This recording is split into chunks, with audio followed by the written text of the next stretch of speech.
En 2022, j'ai changé quasiment tout mon setup bureau puisque je fais du montage vidéo quasiment quotidiennement.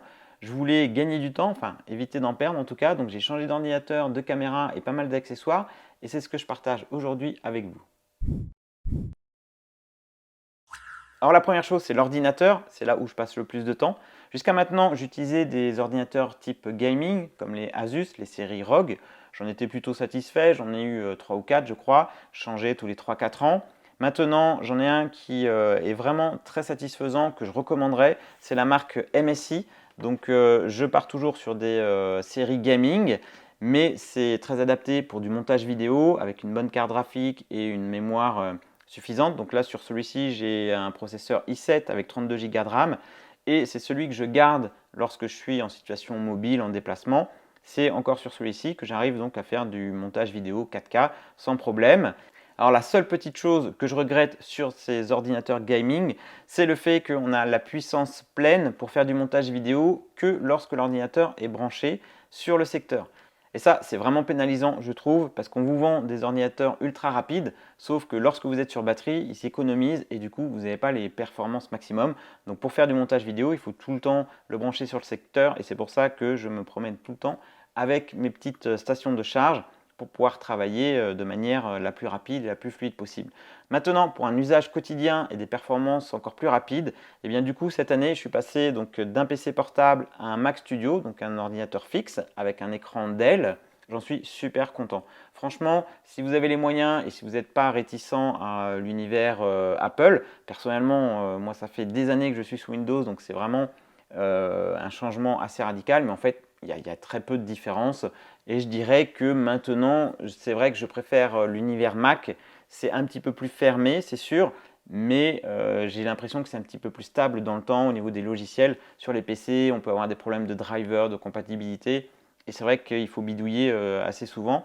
Donc, bon voilà. Mis à part ça, je pense qu'on arrive à faire les mêmes choses, que ce soit avec un PC Windows ou un Mac, peu importe. Mais si vous faites de la vidéo quotidiennement, pour moi, l'univers Mac, c'est vraiment adapté. Et le Mac Studio, alors moi je l'ai choisi donc en puissance 32 Go. J'ai 1 Tera de stockage, c'est un peu limite, mais du coup je bascule sur des disques externes SSD de 1 Tera, les SanDisk qui sont vraiment très bien.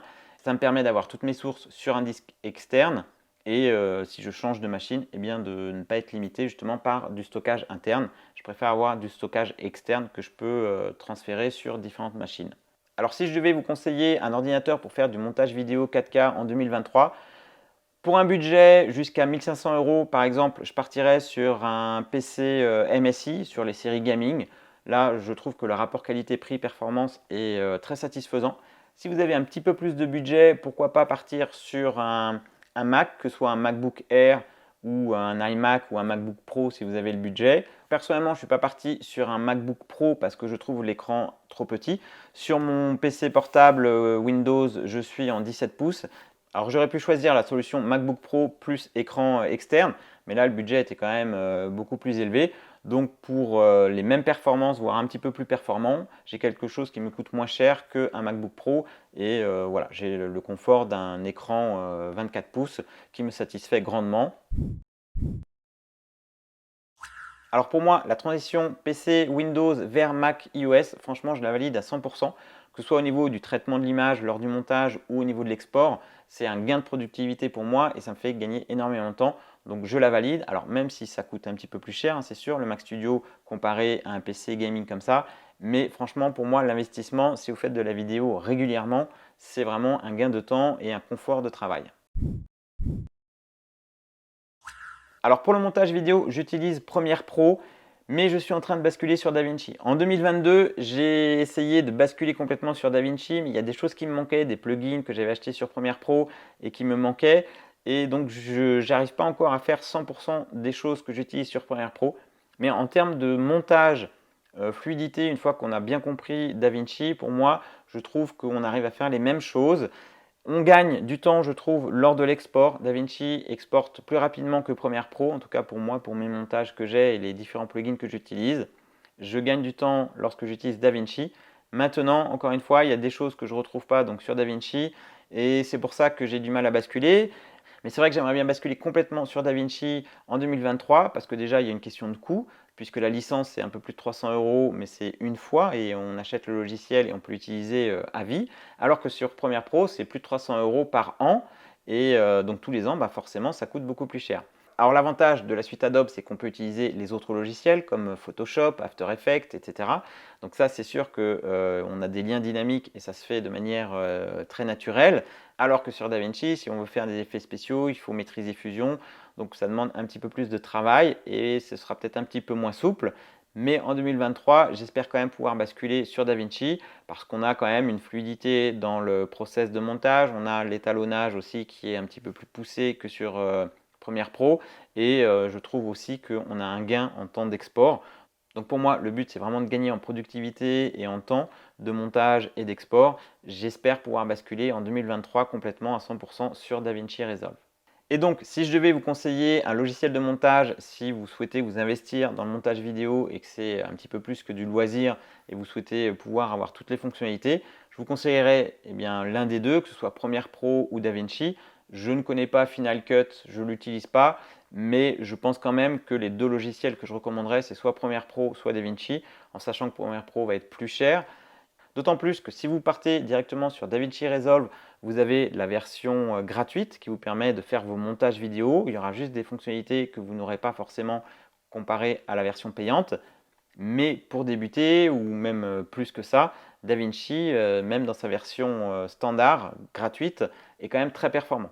Donc personnellement, si je devais vous recommander un logiciel pour vous mettre au montage vidéo de manière assez poussée, on va dire, je vous recommanderais le logiciel DaVinci Resolve. Et en 2022, j'ai également changé de caméra puisque jusqu'à maintenant, je filmais toutes mes vidéos avec un Panasonic GH5 que j'aime beaucoup, qui est assez compact, qui est relativement léger, il est transportable, il a une très bonne qualité vidéo, mais on est sur du micro 4 tiers, on n'est pas sur du plein format, on a une très bonne autonomie. Donc globalement, il est très bien.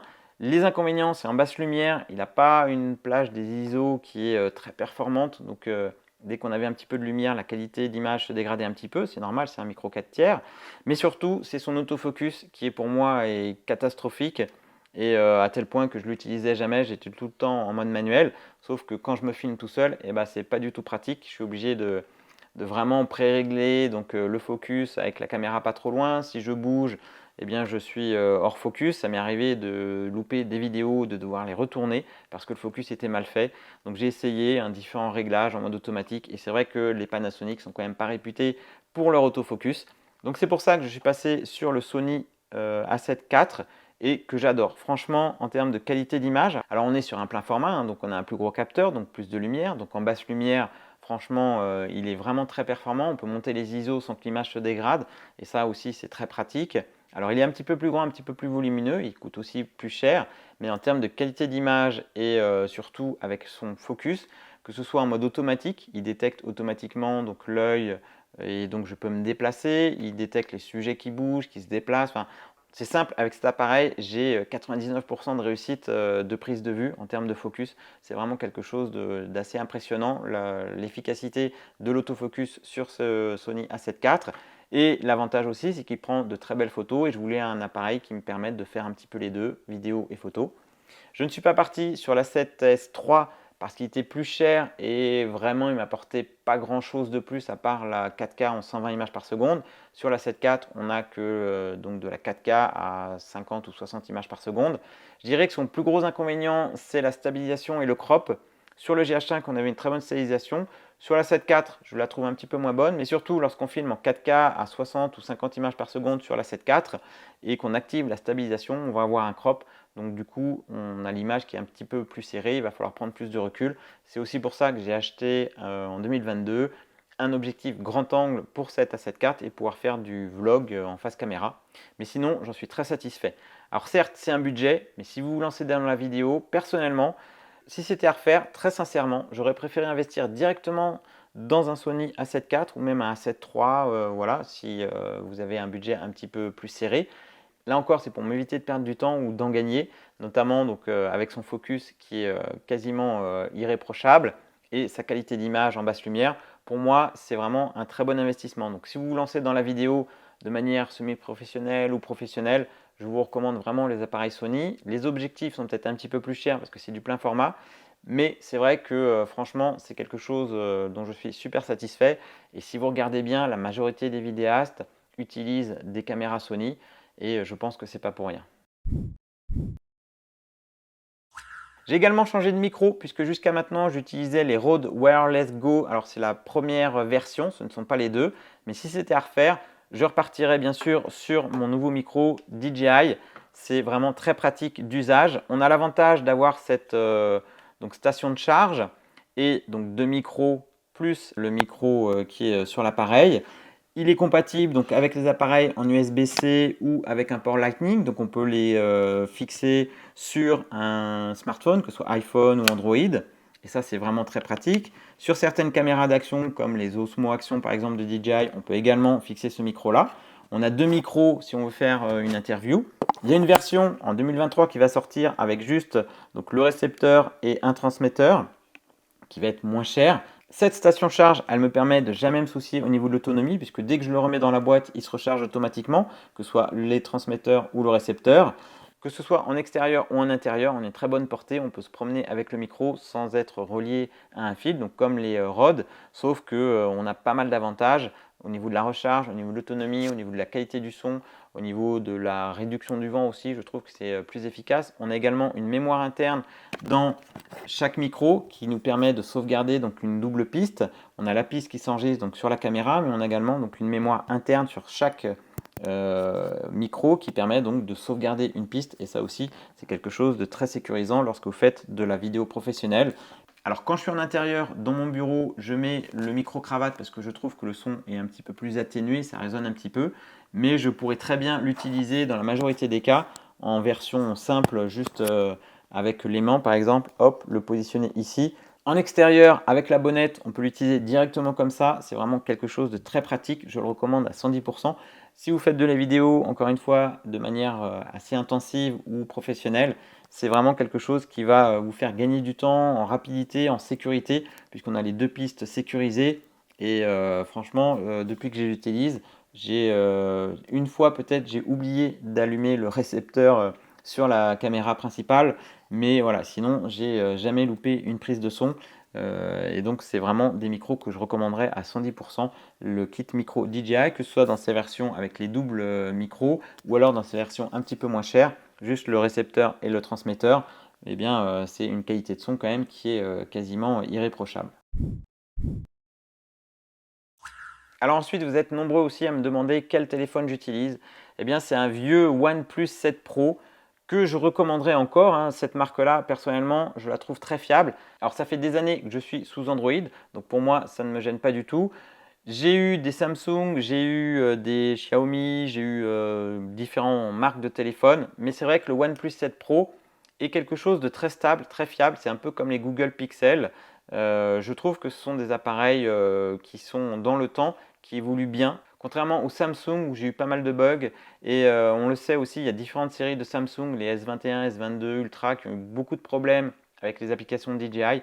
Donc je ne recommanderais pas un smartphone Samsung pour voler avec votre drone, notamment les drones DJI ou les applications DJI.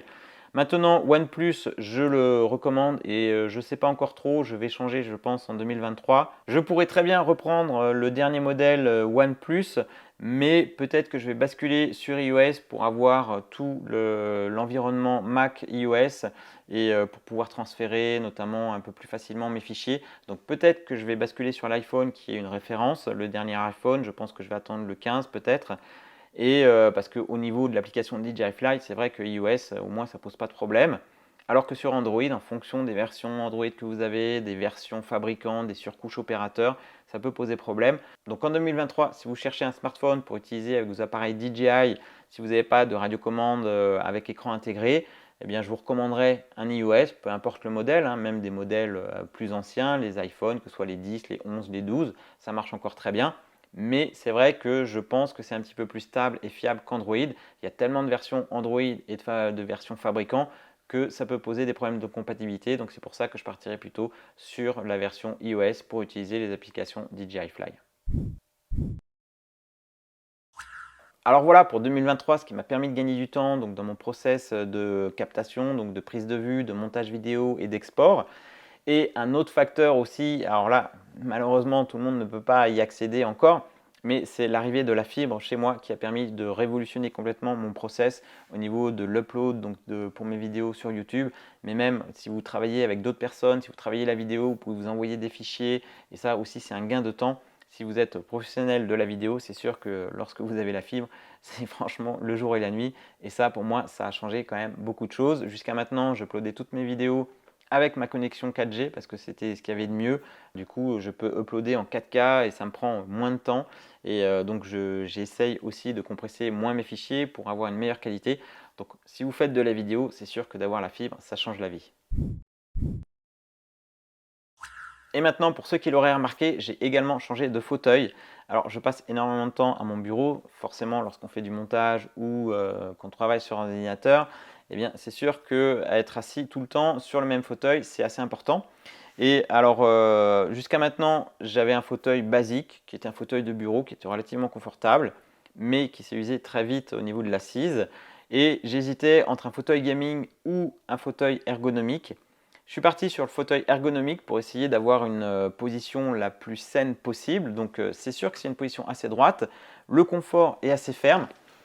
Maintenant, je dois dire que c'est vrai qu'on s'y fait et le corps est bien maintenu et ça oblige, lorsqu'on est au clavier, à avoir une position bien droite. Alors que sur un fauteuil gaming, j'avais l'impression de pouvoir m'affaisser un petit peu plus. Là, on peut aussi donc avoir différentes positions, hein. On peut basculer en arrière. On peut régler donc la hauteur du siège, les accoudoirs, on peut les régler un petit peu dans tous les sens. On a également l'appui-tête qu'on peut régler comme on souhaite. On peut s'incliner, donc on a une position allongée si besoin. Je pense qu'une chaise gaming sera peut-être un petit peu plus confort au niveau de l'assise, ce sera un petit peu plus moelleux. Une chaise ergonomique, c'est un peu plus ferme, mais on a l'avantage donc d'avoir un maintien du buste, un maintien du corps de manière donc très ergonomique et à la fin de la journée, eh bien, on fatigue moins puisque le corps a mieux travaillé entre guillemets au niveau de la position lorsqu'on est longtemps assis. Je pense que c'est plutôt bénéfique. Donc si c'était à refaire, je repartirais sur une chaise ergonomique et même si je trouve que c'est un petit peu moins confort qu'un gros fauteuil bien moelleux. Alors voilà pour mon setup qui va m'accompagner donc durant l'année 2023. Je ne pense pas qu'il va évoluer puisque j'arrive à satisfaction. En termes de productivité, j'ai vraiment noté un gain comparé à mon ancien matériel, que ce soit en termes de prise de vue, en termes de montage, en termes d'export. Et donc je pense que pour un professionnel ou semi-professionnel de la vidéo, c'est vraiment important de pouvoir investir pour pouvoir avoir du matériel sur lequel on peut compter, que ce soit en termes de rapidité, d'efficacité, de fiabilité, de sauvegarde. Donc ça permet de consacrer beaucoup plus de temps justement sur les tournages ou sur les préparations des vidéos. Donc pour moi, je suis arrivé à satisfaction justement avec ce setup-là. Et maintenant, en 2023, ce sera plutôt le studio que je vais améliorer. Mais d'ici là, je vous en reparlerai. J'en profite également à travers cette vidéo pour vous souhaiter une très belle année 2023, une très bonne santé, plein de projets et surtout de beaux vols avec vos drones. Si vous avez des questions, bien sûr, vous pouvez les poser dans les commentaires. Et d'ici là, je vous dis à très bientôt pour de prochaines vidéos. Ciao!